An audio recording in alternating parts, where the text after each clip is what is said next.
اور پھر اس کے بعد وہاں شو میں موجود دیگر لوگوں نے وسیم بادامی کو پکڑ لیا کہ آپ ہوسٹ ہیں، ایمانداری سے کریں، بتائیں کس کا واقعہ تھا. اور وسیم بادامی اس سے پھر ہنستے وہ جان چھڑا رہے تھے. پھر ان کے منہ سے ایک بار اقرار الحسن نکل بھی گیا. عدنان صدیقی کہنے لگے ہاں، لیکن پھر وہ گزر گیا.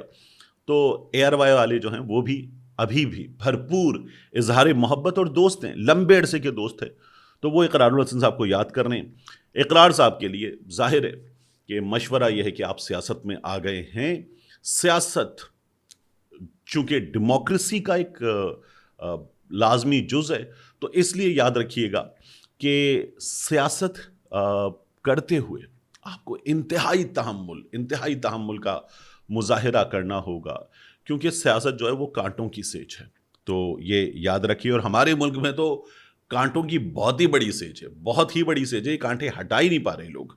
اس کے بعد حسن ایوب صاحب کی میں بات کر رہا تھا. تو حسن ایوب صاحب منصور علی خان صاحب کے پروگرام میں موجود تھے، اور حسن ایوب صاحب بتانے لگے کہ میں نے پلازا بنوایا. ماشاءاللہ کھاتے پیتے گھرانے کے ہیں. وہ کہنے لگے میں نے پلازا بنوایا اسلام آباد میں، پورا plaza from ground breaking to complete construction ہو گیا. 1 روپیہ میں نے رشوت کا نہیں دیا.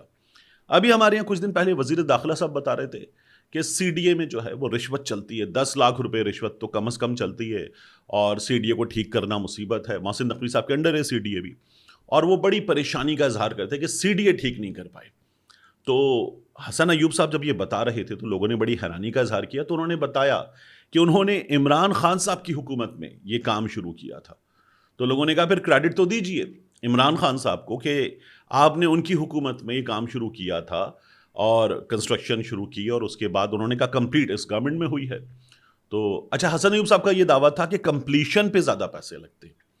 جب ہم نے کراچی کا تجربہ دیکھا ہے تو کراچی میں جیسے ہی آپ نقشہ بنواتے ہیں تو پیسے کھلانے پڑتے ہیں، پھر اس کے بعد مختلف کنیکشنز دیتے ہیں، مختلف محکمے انوالو ہوتے ہیں تو پیسے کھلانے پڑتے ہیں، اور اس کے علاوہ 10 جگہ پولیس آ جاتی ہے، مختلف محکمے آ جاتے ہیں. کیا ہو رہا ہے؟ لائیے دے دیجئے کچھ مٹھائی کے پیسے. اور مٹھائی تو عام طور پر 2,000 روپے کلو، 2,500 روپے کلو مل جاتی ہے، مہنگی والی بھی.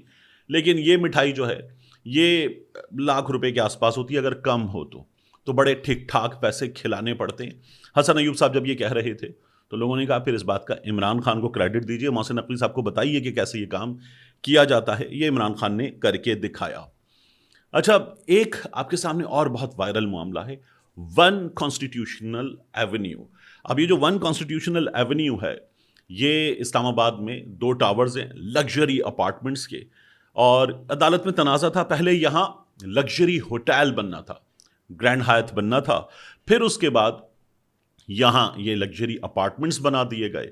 ان پر تنازع چل رہا ہے. لیکن گزشتہ روز یہ ہوا کہ یہاں جو مکین ہیں ان کے پاس پہنچی پولیس، بہت بڑی تعداد میں اہلکار، اور ایک اپارٹمنٹ میں انہوں نے دروازے پر جا کر، کئی جگہوں پر دروازے کھلوا کر اندر جا کر نکلو.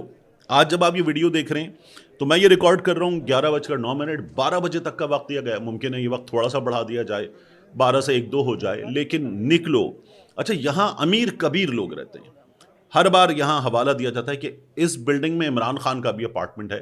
اس ملک کا سب سے ریلیونٹ آدمی، کوئی پرانی بات بھی حوالہ دے کر بتانی ہو تو عمران خان اس میں حوالے کے طور پر موجود ہوتا ہے. تو ون کانسٹیٹیوشنل ایونیو جو ہے اس بلڈنگ کو خالی کروایا جا رہا ہے. لوگ کہہ رہے ہیں یہ ایک اور نسلہ ٹاور بنے گا جو کراچی میں گرایا گیا تھا. جس قدر عالی شان وہ عمارت ہے اور جس قدر عالی شان وہ اپارٹمنٹ ہے. ندیم الحق صاحب یہ اکانومسٹ ہیں، یہ یہاں پر کرائے پر رہتے ہیں. انہوں نے بتایا کہ ہوا کیا. کہتے ہیں رات 1 بجے اچانک پولیس سے چھاپا مارا، تقریباً 50 مسلح اہلکاروں نے دروازہ کھٹکھٹایا. کوئی وارنٹ، دستاویز یا واضح وجہ نہیں دی گئی. زبردستی کہا گیا کہ آج دوپہر 12 بجے تک عمارت خالی کریں. بعد میں معلوم ہوا کہ کارروائی عدالت کے حکم پر تھی. عمارت 20 سال سے قانونی تنازع میں ہے. سی ڈی اے پر غفلت یا ممکنہ ملی بھگت کا الزام ہے. پہلے اپارٹمنٹس کی فروخت کو تسلیم کیا گیا، اب اچانک فیصلہ بدل دیا گیا ہے، اور اطلاعات کے مطابق عمارت کی ملکیت سی ڈی اے کو منتقل کی جا رہی ہے. بغیر نوٹس رات کے وقت کارروائی کو غیر قانونی اور غیر انسانی قرار دیا ندیم صاحب نے. وہ کہتے ہیں متبادل حل ہوتا ہے، جیسے ریسیورشپ ہوتی ہے، اوپن آکشن ہوتا ہے، کوئی متبادل راستہ اختیار نہیں کیا گیا. پھر وہ کہتے ہیں کہ عدلیہ پر اختیارات کے غلط استعمال اور نااہلی کا بھی اس معاملے میں الزام ہے.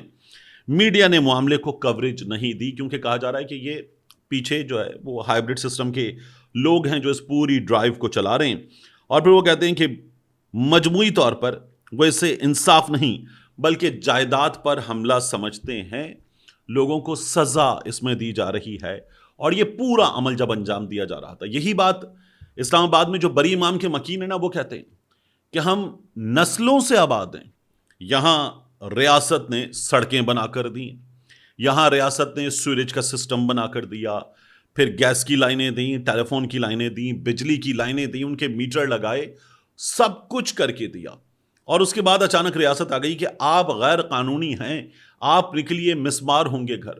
تو وہ مکین بیچارے روتے ہیں کہ یہاں ظاہر ہے کہ یہ گھر جو ہیں، یہ اگر آپ نے کہا زمین ہمارے پاس قانونی نہیں ہے تو ہم نے اس پر بہت خرچ کیا ہے، اور دنیا بھر میں یہ ہوتا ہے کہ اس چیز کو انڈر کنسیڈریشن رکھا جاتا ہے کہ ٹھیک ہے اب ان کے لیے کچھ کیا جائے، لیکن نکلیں اب آپ کے ساتھ یہ ہوگا کہ بلڈوزر چلے گا، گھر گریں گے، اور یہ گرا دیے گئے۔